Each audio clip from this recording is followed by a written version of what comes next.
And here's problem 5 off the Fall 16 Math 111 final exam. In this problem, we're dealing with conjugate numbers, conjugate roots. I was pretty proud of this problem, meaning it's pretty challenging. At any rate, you're given this fourth degree polynomial, and suppose you know that 2 plus I is a root of this polynomial. Find another root. Then I give you this hint here, which basically tells you the other root. Complex roots come in conjugate pairs, so as long as you know what that means, you know the other root. If 2 plus I is a root, then 2 minus I must also be a root, the complex conjugate of this number. And I think I put that because without knowing that, you can't really show me any of this, and I wanted you to be able to show me a lot of work.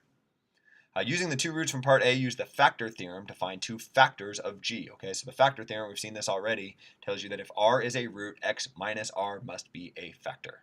So x minus this root, 2 plus I, must be a factor.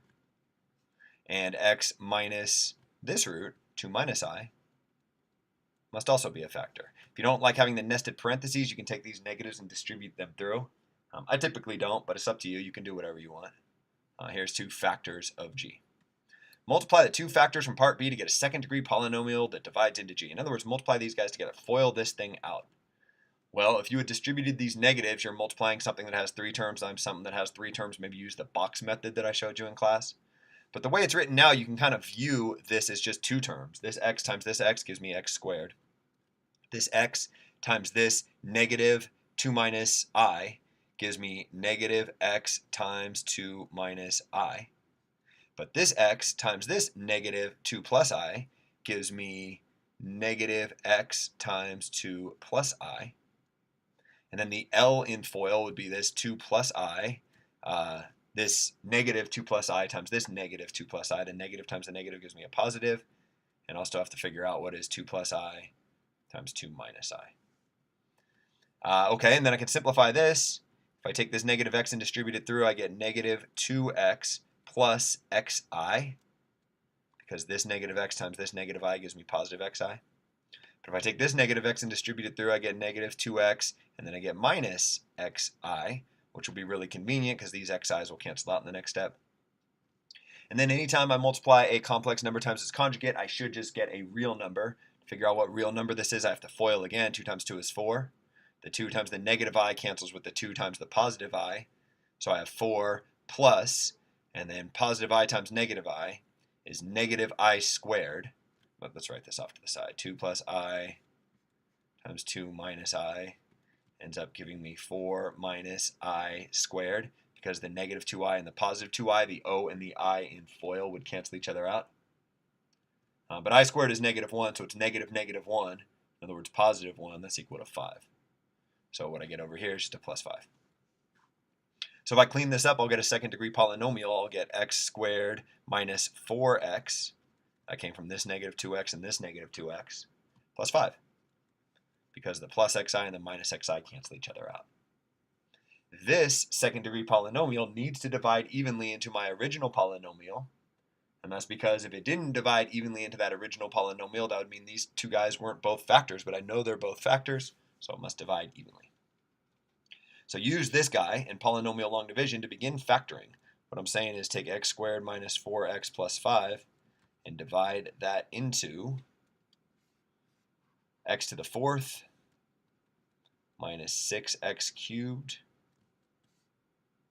plus 23x squared minus 50x plus 50. Probably a little bit overkill here. I had already tested polynomial on the long division on this final, so I probably didn't need to do it again. But we're going to do polynomial long division here again. Maybe on your test you'd expect to only do it 1 time instead of 2. Maybe we spent more on their class, more time on polynomial long division or something. So polynomial long division, I want to get rid of this x to the 4th. The way I'll do that is by putting an x squared up here, because x squared times this polynomial will give me an x to the 4th. It'll also give me minus 4x cubed and plus 5x squared. So then I subtract.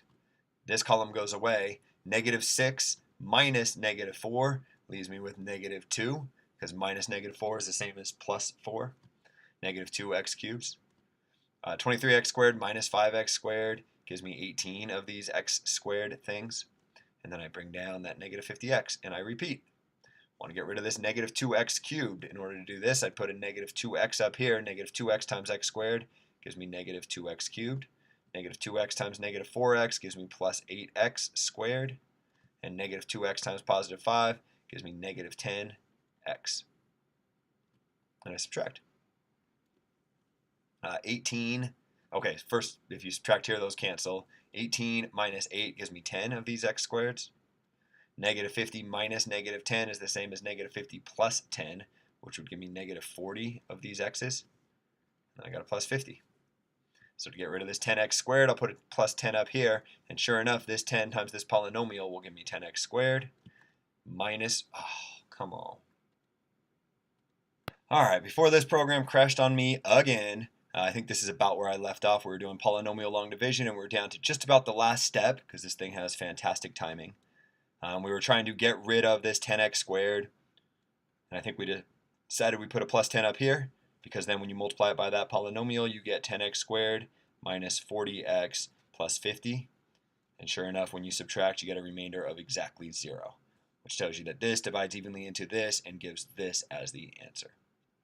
So what I can say is my polynomial, I don't remember what I was calling it, g, I guess. This fourth degree polynomial can be written as x squared minus 4x plus 5 times x squared minus 2x plus 10. Part E says solve for the other two roots of g. So remember, back a while ago, we found this 2 plus I and therefore 2 minus I were roots of this polynomial, and we multiplied those guys together, and that gave us this x squared minus 4x plus 5. So we've kind of already gotten these roots over here. We still need to find these roots over here. So to find those roots, well, to find roots, I take the whole polynomial and set it equal to 0. I'll get solutions if this guy equals 0 or if this guy equals 0, but I've already got these solutions, so the only remaining ones come from when x squared minus 2x plus 10 equals 0. And I say to do this by using the quadratic or completing the square. I'm going to complete the square. I'm going to subtract 10 from both sides. Then I'm going to add 1 to both sides. And then I'll recognize that I have a perfect square on this side of the equation. So I can solve by taking the square root of both sides of the equation. The square root of negative 9 is the square root of 9 times the square root of negative 1. But the square root of 9 is 3, and the square root of negative 1 is I. So what I get from my roots are x is equal to, if you add 1 to both sides of the equation, 1 plus or minus 3i.